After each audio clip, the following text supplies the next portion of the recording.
Moja kwa moja mpaka mjini club. Kuna dada mmoja anacheza vizuri mno na bomba, huku pesa nyingi sana zinamwagikia. Baadaye anarudi chumbani kwake anasema, jina langu ni Esther.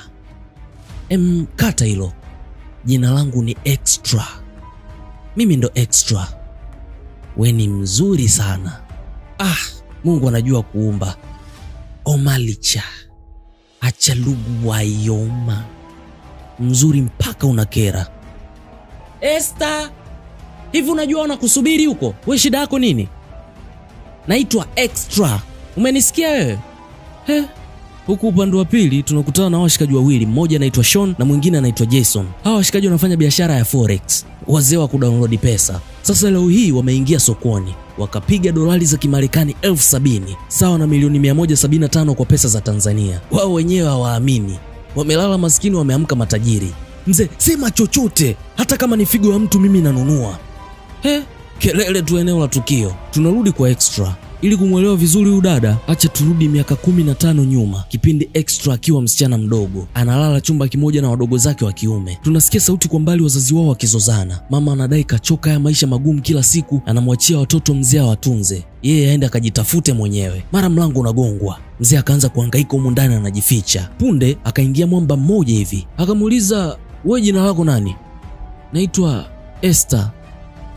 Mchizi hakujibu kitu, akaondoka. Baada ya muda Esther akatoka nje kwenda kumtoa baba yake alijificha kwenye pipa la maji. Yaani walikuwa na maisha magumu sana kipindi hiko, na baba yake Esther alikuwa na madeni kila kona. Basi bana akajiandaa tena kama kawaida, akatoka akaingia mzigoni kucheza na bomba, kuwavutia mabosi waweke hela, ikiwezekana wamnunue kwa usiku mzima. Sasa wakati anacheza na bomba, akakitupa kichwa kwa nyuma hivi, macho akagongana na Sean, mzee wa forex. Si ana pesa sasa hivi, kwa hiyo bata jingi. Sean akavutiwa sana na Esther hapo yani. Huku Esther tena macho akamwangukia huyu mwamba, akakosa pozi kabisa, sura ikajaa huzuni. Mchizi anakula mitungi, anachanganyia na moshi tu. So jamani nani? Huku nako Sean anataka mfate sasa Esther, kutupa macho bombani amuoni. Tayari kapanda kahaba mwingine. Tunatupo tena miaka 15 nyuma. Kuna baba, Esther na wadogo zake wawili wa kiume. Mama kawakimbia. Maisha ni magumu mno. Mzee haelewi hata afanye nini, analia tu. Sasa wakati Esther anamtia moyo baba yake kwamba kila kitu kitakwenda sawa tu, akaingia tena ule mchizi anayemdai mzee. Ndio tunaonyeshwa sura yake sasa. Kumbe ndio ule mwana wa kule club. Mchizi anaitwa Jega. Leo sasa anaitaka hela yake. Esther akawa anamtetea mzee wake kwa kujiamini sana. Babangu akipata atakupa tu. Unataka kumuua babangu au? Juzi kidogo anguke bafuni kwa kukimbia wewe. Mzee anamziba mdomo. Esther elewi, anafunguka tu. Jega akacheka sana. Kavutiwa sana na ujasiri wa Esther, akamchukua kinguvu ndo kumleta sasa kwenye hii club yake. Akamkabidhi kwa huyu mama, anaitwa Mama D. Ndo huwa anawasimamia makahaba wote, pesa wanayoingiza, wanaenda kulala na nani na nini. Hivyo Esther atauzwa mwili wake hapa mpaka atakapofikisha deni la babake analodaiwa na Jega. Na hakuwa yeye peke yake tu, kulikuwa na wasichana wadogo kibao wako hapa pia. Hivyo Esther yuko hapa club toka iko kipindi mpaka leo hii. Lakini pia Jega amekuwa akijipigia tu Esther muda wote anaotaka. Toka iko kipindi yuko mdogo mpaka leo ni kujilia tu. Inasikitisha sana hii. Basi bana, Esther na makahaba wengine wote wakishamaliza show, pesa zote walizokusanya anachukua Mama D. Alafu wao wanakatiwa kiasi kidogo sana, kama buku 20 tu hivi. Na Esther ndo anasifika sana hapa, ni kahaba wa bei mbaya, anaiingizia faida sana hii club. Hapa penyewe wanapewa taarifa kwamba kuna wateja 8 wamemfanyia booking. Noma sana yani. Basi Sean na mshikaji wake wakaandaa house party. Pesa siipo, Jason anaruka na warembo. Sean kakaa tu hana vibe. Mwana kamshtua, Sean akaamka, akatupiwa mauno mengi. Lakini hayo mauno hayavuti wazungu. Basi wakajitupia chumbani. Huku ndani Sean akaanza kumkwepa huyu kahaba, sijui kwa nini. Akamkataa kabisa. Mdada ikabidi aondoke tu. Kufika nje, akaanza kuambia washikaji zake Sean kwamba, "Mbona mkuniambia kama mshikaji ni shoga?" Unasema mchizi ni shoga kivipi sasa? Kama sio shoga, mbona hata hajanigusa? Alimvurugia sana CV mshikaji pale. Kesho yake washikaji tena wamekula pose hapa sebleni. Jason akaanza kumlalamikia jamaa kwa nini hakuitafuna ile nyama. Ndo mchizi kusema ukweli sasa kwamba hajawahi kabisa kufanya hayo mambo, sababu wazee wake walikuwa wanamfungia ndani sana. Na pia hataki atolewe bikira yake na mtu wa kawaida tu. Anataka atolewe na mtu ambaye atampenda na atakuwa naye kwenye mahusiano. Haya bana, mida usiku kama kawa sherehe tu. Leo amevimba klabu kwa akina Esther. Leo hii mchizi akaamua kumsogelea Esther. Kwa bahati mbaya wakati anageuka akamgonga, kinywaji kikamwagikia. Esther akataka kumsafisha asimkere mteja. Mchizi akawa anamzuia, ni sawa tu, hakuna shida. Kisha akamwambia kwamba kampenda. Esther hakujibu kitu, akageuka akaondoka. Mchizi kadata sana na Esther. Baadaye sana washikaji wakazuia nje, wanamsubiri Esther atoke. Muda kidogo akatokea.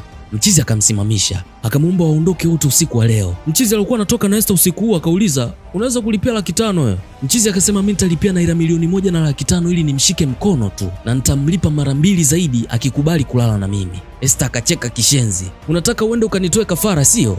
Mipango imedunda. Extra akaondoka na mteja wake wa kilo 5. Jason akamuuliza Mchizi, "Unataka kumpa kahaba naira 3,000,000? Kwa nini?" Mchizi hakumjibu, akaondoka. Siku nyingine tena kama kawaida, macho kwa Esther jinsi anavyoyaua. Mchizi hadi akawa anapata hasira akiona wanaume wengine wanamshika Extra. Anatoka nje ya klabu kabisa kanuna. Leo hii mshikaji wake akasema atamsaidia kumpata Extra, atamleta mpaka nyumbani kesho. Na kweli mzee, booking ikafanyika, 1,500,000 kwa usiku mmoja tu. Mama Dia akachukua pesa zote akampatia Extra hela 2 tu. Sijui ni buku 10, sijui ni buku 20. Yaani wananyonywa katika level za juu sana. Basi kesho yake Shoni atulii, haamini kama kamlipia Extra. Jason akampatia kinywaji akamwambia atulie tu, mchumba anakuja. Na muda kidogo tu Esther akapiga simu, anaomba elekezwe nyumba gani anaenda kutoa huduma. Akaelekezwa. Hapo sasa Shoni joto likapanda mara 2, kafika mtaani, kula vyombo. "Mzee, nimevaa vizuri?" Mchizi anamwangalia tu. "Shati limenyooshwa vizuri au nikavae suti? Naonekana vizuri lakini au nikabadilishe?" Jason ajibu. Baada ya dakika 5 hivi mlango ukagongwa. Akaingia Esther. Anashangaa, "Hello Extra." Hey. Esther kujua kama anakuja kutoa huduma kwa hawa jamaa, sababu anadhanigi hawa jamaa wanatakaga kumtoa kafara. Wanalipiaga pesa nyingi mno kumpata, sio kawaida kabisa. Basi leo akajichapa mafuta ya Mwamposa kichwani, anavunja maagano yote aliyoweka ili wamtoe kafara. Basi Jason akatoka akawaacha. Esther akabugia shoti moja, akatupia mkoba kwenye sofa, kisha akajitupa mapajani kwa Sean. Mchizi akawa na meza mate. Si unajua hajawahi. Alafu Esther yuko resi sana, mara aishike. Basi wakajitupa chumbani. Sean anakwepa mabusu. Esther akasema anataka kumpa aina moja ya ngono, hiyo inaitwa BDSM. Utaipenda, ni tamu sana hiyo. Mchizi akalazwa chini, vifaa vikaanza kutolewa. Kwanza akapigwa pingu mikononi, fungwa shingoni kama mbwa, akalazwa chini tena. Mwisho kabisa akafunikwa macho, ukachukuliwa mjeledi. Sasa akachapwa mmoja, akaruka huyo.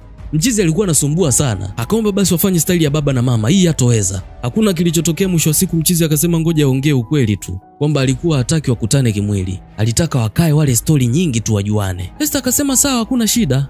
Stori zikaanza kupigwa sasa. Baadaye wakati wa kulala walilala pamoja pia. Mchizi akumgusa kabisa Esther. Kesho yake Sean anatoka nduki, anaenda jikoni kumwandalia chai Extra. Akakutana na Jason. Mchizi akamuuliza, hivi jana ulitisha kweli? Nilitega sikio mlangoni kwako usiku mzima, sijasikia sauti yoyote. Hakuna alokuwa anasema hada. Sijasikia ni uwe, sijasikia ni nyonge. Kabla Sean hajajibu kitu, akatokea Esther. Huyu mshikaji wako ni Simba. Akaanza kumsifia Mchizi kama vile jana alitisha. Yaani mpaka sasa hivi bado natetemeka miguu. Miguu inatetemeka? Jason yaamini. Haya bana, Simba mwenyewe, mimi niko ndani huku. Wakabaki wawili sasa. Mchizi akaomba walau kumbato, akamsaidia sana. Esther akamkumbatia, akamshika makalio, akaruka huyo. Si umesema unataka kumbato wewe? Basi Esther akabeba mabegi yake huyo, akasepa kurejea mzigoni. Usiku wa siku hiyo washikaji wakaja tena klabu kwa Esther. Leo hii Sean akacheza sana mziki na Esther. Cheza staili za kila aina unaambiwa. Baadaye akaingia chumbani, lakini hakuna chochote kilichotokea. Mshikaji bado anaogopa, anataka kukutana kimwili na mtu aliyenaye kwenye mahusiano. Basi siku kadhaa mbele Esther akarudi nyumbani kwao kabisa, akamkuta babake anaumwa vibaya mno. Akaanza kumtia moyo tu kwamba akimaliza madeni atarudi nyumbani. Yaani toka kipindi kile mpaka leo lile deni la mzee wake analodaiwa na Jega bado halijaisha. Mzee akawa anafurahia tu sababu hakuna namna, madeni lazima yalipwe. Na kwenye maongezi yao ndo tunajua kwamba mdogo mmoja wa Esther kati ya wale wawili wa kiume alifariki. Hivyo kwa sasa kabaki mdogo mmoja tu anaitwa Timothy. Wakati wanaendelea kuongea, simu ya Esther ikaita. Ni Mama Dindo alikuwa anapiga. Esther akanyanyuka kwenda kuongea naye nje. Mzee akamshika mkono. Nakuja baba, usijali, nakuja sasa hivi. Huku nje Mama Dia akamwambia Esther kwamba chifu mteja anamhitaji saa 12 jioni, asichelewe hata sekunde. Esther akasema sawa, simu ikakatwa. Akarudi ndani ili amwage mzee wake arudi mzigoni, akakutana na breaking news. Baba yake muda tu kakata pumzi. Alilia vibaya mno, unaambiwa. Lia vibaya mno. Akampigia simu mdogo wake Timothy kumpa taarifa za msiba. Inasikitisha sana ise. Lini atapata tabasamu huyu binti? Mungu. Basi hivyo akarudi mzigoni kutoa taarifa ili akaendelea na msiba. Rafiki yake Esther anaitwa Lisa akawa anampoza machungu tu shoga yake. Muda huo Mama Dia anapiga simu nyingi mno aziokotwi. Mwisho akaona atimbe mwenyewe. We chizi na kupigia simu upokei. Umeanza lini hiyo tabia? Mama D, unatakiwa kutulia. Haijalishi damu yako ni ya moto kiasi gani, kamwe haiwezi kuchemsha maji. Ina maana haujahisi hali ya utofauti wakati unaingia humu ndani? Huoni kama humu ndani kuna joto fulani? Huoni kama extra analia? Au hayakuhusu? Umeingia humu unaanza kubweka kama mbwa. Yaani unaongea na mimi hivyo? Kwani kuna mtu mwingine nyuma yako? Madam akasema sawa, sina muda wa huo upumbavu. Siwezi kuruhusu matatizo ya shoga yako yaharibu biashara yangu. Huyu mama, Madam D, babake Esther kafariki. Kwa hiyo kama babake kafa, atafute namna ya kumzika. Kwa nini unaongea hivyo? Wewe, matajiri wanamsubiri huko. Matajiri wanaolipa vizuri. Na wanatakiwa kukutana saa 12 kamili. Angalia saa, sasa hivi ni saa 11:30. Wewe, simama hapo jiandae. Alafu usisahau kama wako watatu. Na uhakikishe unawahudumia vizuri. Natumaini umenisikia. Baba yangu kafariki. Esther akanyanyuka kulalamika. Aliongea kwa hisia sana. Akaomba walau siku ya leo tu akamwomboleze baba yake, lakini madamu akakataa. Tena akapokea simu ya matajiri na akawaambia kwamba Esther yuko tayari, anakuja ndani ya dakika 10 tu. Na madamu aliacha baridi mule chumbani. Alionyesha jinsi gani ana roho ya kinyama. Esther hakuamini kabisa. Yaani Madam D anasema niende kuhudumia mteja. Hauendi popote. Sauti ya Sean. Mchizi alisikia kila kitu sababu alikuja kumbuku Esther aondoke naye. Akasema kashangazwa sana na jinsi mambo yanavyoendeshwa hapa. Yaani baba yako kafariki na siku hiyo hiyo anataka kukupeleka ukalale na wanaume watatu. Hauendi popote. Yaani hata kama hili litaenda kupuliza akaunti yangu yote ya benki, basi sawa tu, hautoenda popote. Unastahili kumuomboleza baba yako. Twende kwangu. Nitakulipia kwa wiki nzima. Tumeelewana? Esther katikisa kichwa tu. Muda mwingine malaika sio mpaka aje kwenye mavazi meupe, aje na mabawa au aje anatoa mwanga mkali. Sometimes wanadamu wenzetu tu wanaweza kuwa malaika. Kama jamaa hapa kamuokoa Esther katika situation mbaya sana. Basi huwezi amini jamaa alilipia pesa nyingi sana akaondoka na Esther, na bado akawa anamwandalia chakula anamletea kitandani, na bado anamlisha pia. Mchizi ana mapenzi ya kweli sana juu ya huyu binti. Baadaye kidogo wakaenda nyumbani kwa akina Esther, msibani sasa. Wakakutana na Timothy. Mchizi akaanza kuongea maneno makali mno kwa dada yake.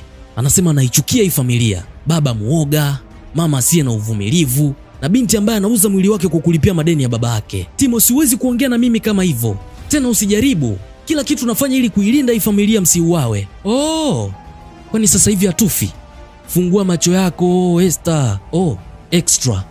Dogo akaendelea kutupa maneno mazito. Ikabidi Sean aingilie. Hivi dogo, huoni aibu? Huoni aibu dada yako anapambana kulipia madeni ya babako? Muda huo wewe ufanye chochote cha kusaidia. Huoni aibu? Timothy akawatimua pale nyumbani waondoke tu, huku anawatupia maneno machafu mno. Ni hatari sana. Wakati wanarudi nyumbani, Esther alikuwa low sana. Sean akapambana kumweka sawa mpaka akacheka. Kufika nyumbani akamchapa mazawadi ya kutosha, maua na nini. At least kuna mtu anamjali huyu binti aise. Anapitia mengi sana moyoni mwake.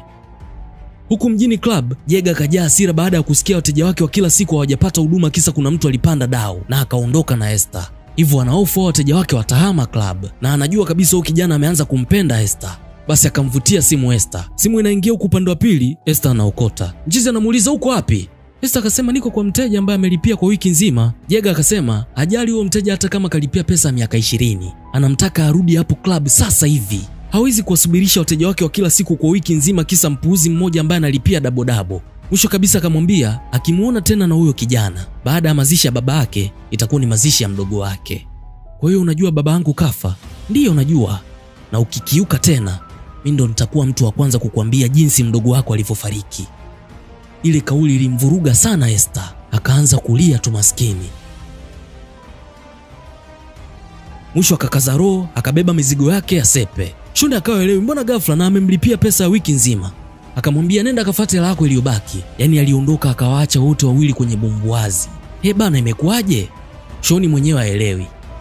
Baadaye Shoni akaingia chumbani akakutana na diary ya Esther. Kuifungua kuisoma, akakuta Esther aliandika maisha yake toka siku ya kwanza anaingia pale club, na jinsi walivyokuwa wasichana wengi wanapitia manyanyaso ya kingono, walivyokuwa wanabakwa kila siku, walivyofundishwa kucheza ili kuvutia wanaume. Shoni ndo anajua leo hii kwamba Esther kaanza hizi harakati toka yuko mdogo sana. Roho ilimuuma vibaya mno. Natakiwa kusitisha hii biashara. Basi bana Esther karudi mzigoni. Sean naye akaja kumnunua kama kawaida, lakini Esther akamkana kwa upe kwamba hamjui, akamwagia na pombe kabisa. Mabosi wanachekelea tu. Sean na Jason wakatoka nje. Mzee anajua kafanya vile kwa sababu kafanya hivyo ili kuwafurahisha wale wapuuzi mule ndani. Huwa msichana anapitia mengi na ninatakiwa kumsaidia. Hii ni zaidi ya utumwa sasa. Jason akamwambia kila kitu kitakuwa sawa tu. Siku kadhaa mbele, Jason na Sean wakaja tena pale club, lakini wakazunguka kwa nyuma na wakambananisha Lisa, shoga yake Esther, na wakamwambia mpango wao kwamba wanataka kuwasaidia. Hasa Extra iko kwenye matatizo makubwa sana sasa hivi. Ndio Lisa kuanza kutoa ushirikiano sasa. Akaanza kuwapa siri za hapo. Muda huo Jason anarekodi kila kitu. Lisa alisema kila kitu, akamtaja na bosi anayeongoza hii club, Mr. Jega. Mara katokea Madam D. Si nilikwambia usije hapa wewe? Nyamaza. Unaona kuna mwenzako hapa. Waangalie uone wana ndevu. Alafu mzee unakuja unaongea tu kwa vijana. Lisa nyamaza. Unaongea na mimi hivyo Mama D? Punde likapaki gari. Akashuka Esther. Bado anamkataa tu Sean. Mchizi anamvuta aende kwenye gari lake waondoke, lakini Esther hataki. Mr. Jega naye akashuka. Akaja kwa mikwara mingi huyo. Vijana wadogo, kabla sijafumba macho na kufumbua, wote muwe mmeondoka hapa. Nyamaza. We nani? Una shida gani?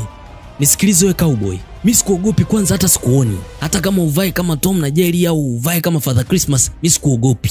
Jiheshimu mzee, jiheshimu kabisa, kwa sababu ili kaburi unalochimba litakumeza mwenyewe. Kijana mdogo, mimi Jega nichimbe kaburi alafu linimeze mwenyewe. Mwana akaanza kumwaga laana kiruga sasa. Akataja na siri zao zote za kuchukua watoto wadogo na kuwafundisha ukahaba. Hey kijana mdogo, unaongea na mimi hivyo? Oga, na mtusi mpaka babako mzazi. Mungu akuadhibu wewe na baba yako mbwa wewe. Vurugu likaibuka pale, vumbi lilitimka kwenye vigae mzee. Jega huyo akapotea. Sean akafanikiwa kuondoka na Esther. Kufika nyumbani, Esther akawa nawaza Jega atakuwa tayari kamuua kaka yake maskini. Jason akatokea akamwambia wazee, nina taarifa njema. Video zina trendi sana sasa hivi. Blog zote zina posti. Esther akasogea kuona. Mitandao imechafukwa vibaya mno. Wanaongelea tu hiyo klabu ya Mr. Jega. Hakuna story nyingine. Esther kauliza inawezekanaje hii? Sean akasema, nilifuatilia na nikagundua kwamba Jega ni mtu mwenye connection sana. Na njia pekee ya kupambana naye ni kupitia mitandao tu, ili wale watu wake wamkimbie abaki peke yake. Unamwona huyu jamaa hapa? Katoa naira milioni 12 kwa watu wa media tofauti tofauti ili waposti hii story.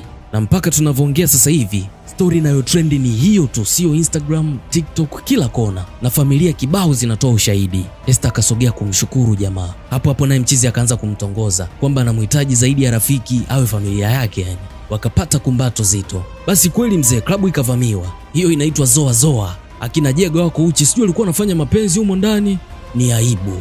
Wasichana wote wakapatiwa uhuru wao. Basi bana maisha yakaendelea. Esther na Sean ni furaha tu. Michezo ya hapa na pale na nini. Penzi ni zito mno. Kuna siku Sean akaenda kwa kina Esther kuongea na Timothy. Dogo naye hataki kusikia maongezi, akarusha ngumi kadako akakunjwa. Mwana akamwambia hajataka mambo mengi. Kaja hapa ili waongee tu. Timothy akakubali waongee. Basi wakakaa, mchizi akamwambia kwamba anataka kumuoa dada yake. Akaongea mambo mengi ambayo alirudisha nyuma moyo wa jamaa na akamuunga mkono mchizi. Siku inayofuata Esther akaenda kuangalia ile klabu waliokuwa wanafanyiwa unyama kwa miaka. Hatimaye imefungwa sasa. Yamekuwa makazi ya ndege tu.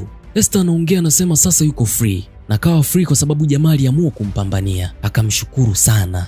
Wakapata kumbatu fulani la moto sana. Mara simu ya Esther ikaita. Ilikuwa ni mdogo wake Timothy. Esther akapokea. Timothy akasema, najua Sean anakupenda. Kwa hiyo nawatakia mema tu na mwanzo mwema. Naomba wote tuanze upya. Sitochukulia poa mapenzi yako tena. Nakupenda. Nakupenda pia. Alafu nitakuwa na muda so mrefu. Simu ikakatwa. Bana washikaji wameshinda vita vikali. Na hapo ndio inakuwa mwisho wa hii movie inaitwa A Lady and Her Gentleman.